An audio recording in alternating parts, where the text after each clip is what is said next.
Hello and welcome to the introduction to Blender's procedural bridge course. In this lesson we will go through individual steps of creating the setup, how our setup will look at the end of this course, and what features will it contain. Our setup is based on curve, so if I go to edit mode, you can see that there is a simple Bezier curve on which it's based. If I move, for example, this point, you can see that the curve changed its shape depending on the shape of the curve. Let's go through all parameters which this setup will have at the end of this course. So first, there are overall settings of the bridge. You can set its material, width, height, and some other stuff. The most important here is the width and the height. So if I, for example, change width to 5, you can see that the width of the bridge changes to the 5, and we can also set, for example, height to 2, which elevates the whole bridge. Then there is this railing section, which in our setup means these parts here. So you can set their width and height, also enable and disable them. So for example, if I set width to 0.5, they change their width to 0.5, and for example, height to 1. You can see that it's changing altogether. Next, our setup will also contain some bricks. So those are the black bricks here, which you can see along the railings and also around the holes.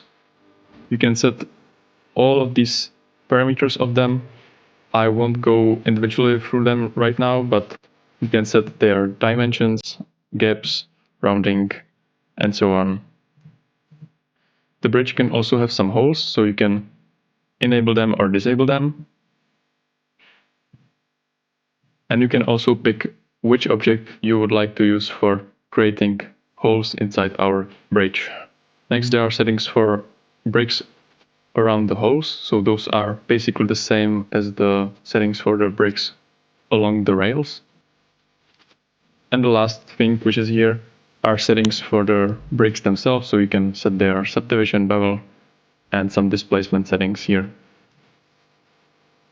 Now let's go through some basic ideas which we will use throughout this course.